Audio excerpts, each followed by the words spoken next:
जी, ये देखें बच्चे कि एक और इसने हेडिंग दी हुई है सेल फ्री डीएनए मार्कर के। सेल फ्री यानी कि आपका कुछ कैंसर ऐसे होते हैं जिनके अंदर जो आपकी सेल के जीन, सेल की प्रोटीन होती है ना, जो डिफरेंट जीन्स एक्सप्रेस कर रहे होते हैं, वो सेल से बाहर निकल के आ जाते हैं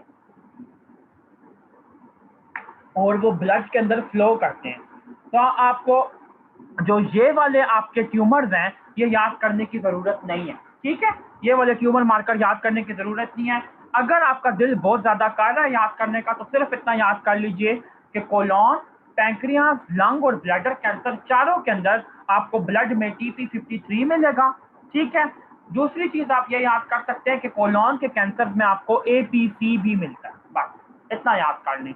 ये आपके ट्यूमर मार्कर थे। और बच्चे, अगर मैं आप लोगों को दोबारा इसकी इंपॉर्टेंस बताऊं तो मैं क्या कहूंगा, this is the most most most most most most most most important table of your whole book.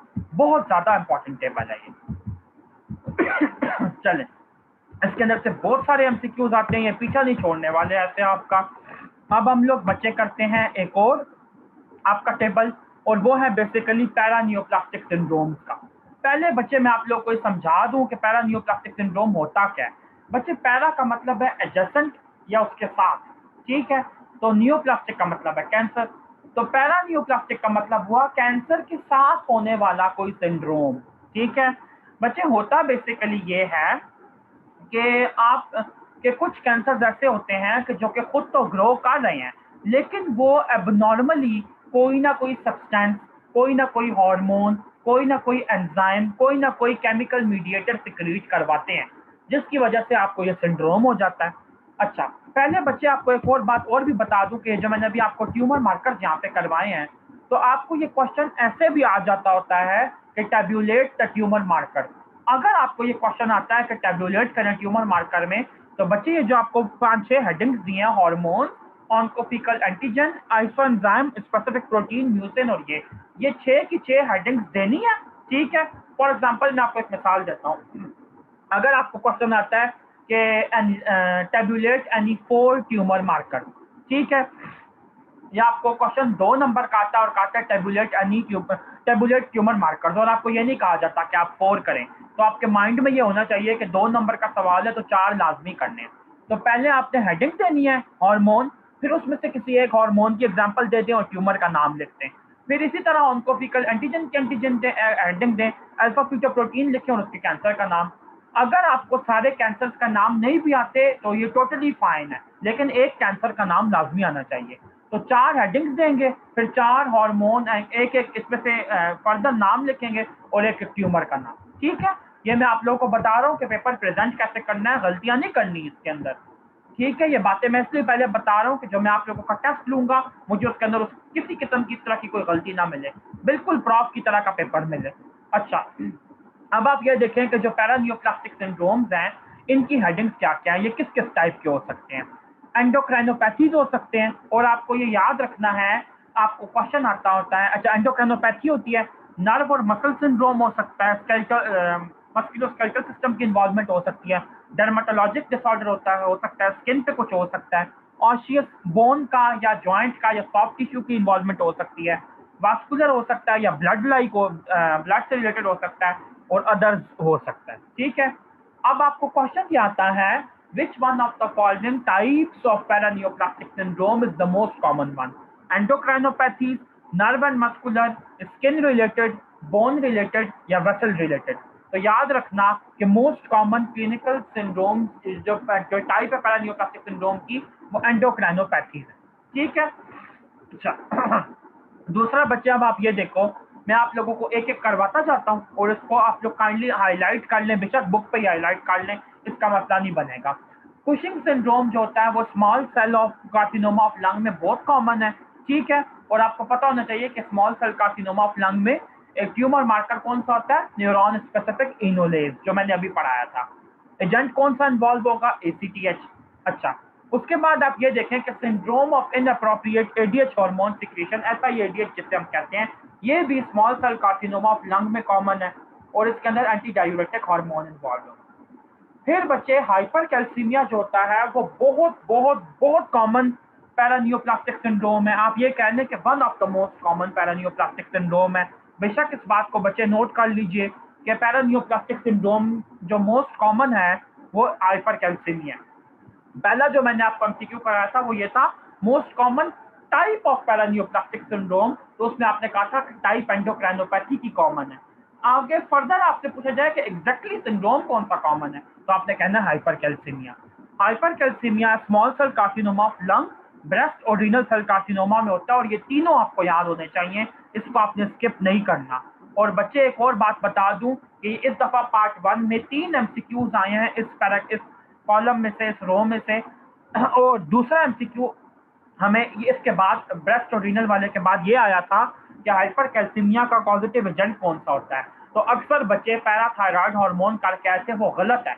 ये देखें बच्चे, पैराथायराइड हार्मोन रिलेटेड प्रोटीन लिखा है, ये आपने करना है PTHRP। ठीक है, इसको बच्चे ऐसे लिखते होते हैं, हम लोग पेपर के अंदर भी ऐसे लिखते हैं PTHRP, parathyroid hormone related protein. ये बात आपने मेरी याद रखनी है। उसके बाद है हाइपोग्लाइसीमिया, तो ये आपने याद रखना है कि हेपेटोसेलुलर कार्सिनोमा में हो जाए, तो ये इतना इंपॉर्टेंट नहीं है। इंसुलिन लाइक ग्रोथ फैक्टर की वजह से कार्सिनॉइड सिंड्रोम बहुत इंपॉर्टेंट है, और ब्रोंकियल कार्सिनोमा में बहुत कॉमनली हो जाता है सेरोटोनिन और ब्रेडिकाइनिन की वजह से। इसके अलावा बच्चे जो हमें एफसीपीएस पार्ट 1 में इस दफा भी सवाल आया था वो था, और आप लोगों को भी आएगा, कि रीनल सेल कार्सिनोमा के अंदर मोस्ट कॉमन पैरानियोप्लास्टिक सिंड्रोम कौन सा होता है। तो बच्चे याद रखिएगा कि वैसे जो ओवरऑल मोस्ट कॉमन में आता है वो हाइपरकैल्सीमिया है, लेकिन रीनल सेल कार्सिनोमा में मोस्ट कॉमन पॉलीसाइथेमिया है। ठीक है, एरिथ्रोपॉइटिन की वजह से। नर्व और मसल में बस आप बच्चे सिर्फ इतना याद रखें कि माइस्थीनिया ग्रेविस जो होता है वो थाइमोमा और ब्रोंकोजेनिक कार्सिनोमा में हो जाता है। ठीक है, इम्यून मीडिएटेड मैकेनिज्म के थ्रू एंटीबॉडीज बनती हैं एसिटाइलकोलिन रिसेप्टर के अगेंस्ट, और उनको डिस्ट्रॉय कर देती हैं पोस्ट सिनेप्टिक मेम्ब्रेन पे। उसके बाद बच्चे ये देखें, ये बहुत कॉमनली आता होता है एकेंथोसिस निग्रिकेंस। क्या होता है बच्चे, पहले समझ लीजिए कि इसका मतलब क्या है। एकेंथोसिस का मतलब है कि आपकी जो एपिडर्मिस है, एपिडर्मिस के सेल्स की हाइपर प्रोलिफरेशन हो गई है। ठीक है, वो बहुत ज्यादा एक्सेसिवली प्रोलिफरेट कर गए हैं, उनका हाइपरप्लेजिया हो गया है। और निग्रिकेंस का मतलब क्या है कि काली लाइन, काली लाइन, ठीक है, काली लाइनें पड़ जाना। तो एकेंथोसिस निग्रिकेंस का ये मतलब है कि जो आपके एक्सिला है, जो आपकी ग्रोइन है, इन जगहों पे आपकी स्किन थिकेंड हो जाती है, और उसके ऊपर काले काले रंग की मतलब डार्कनेस, हाइपर पिगमेंटेशन हो जाती है वहां पे। और ये बहुत बहुत कॉमनली एसोसिएटेड है गैस्ट्रिक कार्सिनोमा के साथ, और एपिडर्मल ग्रोथ फैक्टर की वजह से, और इम्यूनोलॉजिक मैकेनिज्म के थ्रू होती है। और ये एमसीक्यू थर्ड ईयर के बच्चों को फ्रॉक में आ चुका हुआ है कि एकेंथोसिस निग्रिकेंस जो है वो किस कैंसर में होती है। ठीक है, उसके बाद डर्मेटोमायोसाइटिस, ये करने की जरूरत नहीं है। फिर है बच्चे, ये बहुत इंपॉर्टेंट है थर्ड ईयर के अंदर भी, hypertrophic osteoarthropathy and clubbing of fingers. इसका क्या मतलब है? इसका ये मतलब है बच्चे कि आपकी जो हाथ वगैरह हैं, तो इनकी हाइपरट्रफी हो जाती है, हाथों की जो मतलब डिजिट्स की जो बोन्स है उनकी। ठीक है, और क्लबिंग हो जाती है फिंगर्स की, और ये ब्रोंकोजेनिक कार्सिनोमा का कैरेक्टरिस्टिक है। उसके बाद है वास्कुलर एंड हीमाटोलॉजिक चेंजेस। तो ये बहुत ज्यादा दफा ये क्वेश्चन आ चुका है प्रॉफ के अंदर कि व्हाट इज ट्रोशोज फिनोमेना। ठीक है, TROUSSEUA, बहुत कॉमनली बच्चे ये आता है, इसको नोट कर लीजिए कि आपका ट्रोशोज फिनोमेना बेसिकली एक ऐसा फिनोमेना है जिसके अंदर वीनस थ्रोम्बोसिस बहुत कॉमन होता है। और वीनस थ्रोम्बोसिस के लिए क्या मेडिकल टर्म जो होती है वो होती है फ्लेबोथ्रोम्बोसिस। ठीक है, फ्लेबोथ्रोम्बोसिस या थ्रोम्बोफ्लेबाइटिस, ये बात आपने याद रखनी है, फ्लेबोथ्रोम्बोसिस या थ्रोम्बोफ्लेबाइटिस। और ये कैरेक्टरिस्टिक साइन है पैंक्रियाटिक कार्सिनोमा का। ठीक हो गया। और ट्यूमर प्रोडक्ट की वजह से आपके एबनॉर्मल क्लॉटिंग मैकेनिज्म एक्टिवेट होते हैं जो कि थ्रोम्बोसिस को प्रेफर करते हैं। उसके बाद है बच्चे आपका ये बाकी दो करने की जरूरत नहीं है, नेफ्रोटिक सिंड्रोम, चलें बस ठीक है, ये इतना काफी है। ठीक है, अब आप लोगों को यहाँ से भी प्रॉफ में क्वेश्चन आ सकता है कि tablet any for paraneoplastic syndrome, तो हेडिंग दे के कर लीजिए, बहुत अच्छा होगा, बहुत अच्छा इंप्रेशन पड़ेगा। प्रॉपरली सिंड्रोम का नाम लिखा होना चाहिए, उसकी कॉज लिखी होनी चाहिए, कॉजेटिव एजेंट और नियोप्लेजिया यानी कि जो उसका कैंसर है उसका नाम लिखा होना चाहिए। ठीक है, तो बच्चे आप ये देखें कि ट्यूमर मार्कर्स हमने सारे कवर कर लिए हैं, नॉमेनक्लेचर कवर कर लिया, साथ ही साथ इंसिडेंस और डेथ रेट, ऑक्यूपेशनल कैंसर। उसके बाद हम लोगों ने कवर किया है कार्सिनोजेन, फिर बच्चे हमने कवर किया पैरान्यूप्लास्टिक सिंड्रोम, नॉमेनक्लेचर ऑफ ट्यूमर, साथ ही साथ कंपैरिजन किया है, क्रॉनिक इन्फ्लेमेशन, म्यूटेशंस की टाइप्स किए हैं, हॉलमार्क्स अभी हमने मेजरली देखे हैं। उसके बाद बच्चे हमने किया है कार्सिनोजेनेसिस का सीक्वेंस।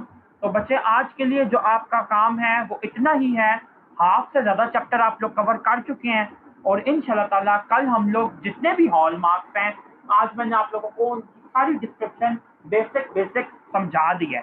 कल अब हम लोग क्या करेंगे बच्चे, ये बात आपने याद रखनी है कि हम लोग रॉबिन्स खोलेंगे और रॉबिन्स सामने खोल के मैं आप लोगों को वर्ड टू वर्ड चीज़ें समझाऊंगा। कुछ जगहों पे हम लोग रॉबिन्स खोलेंगे और कुछ जगहों पे मैं आप लोगों को कुछ चीज़ें ड्रॉ करके बताऊंगा।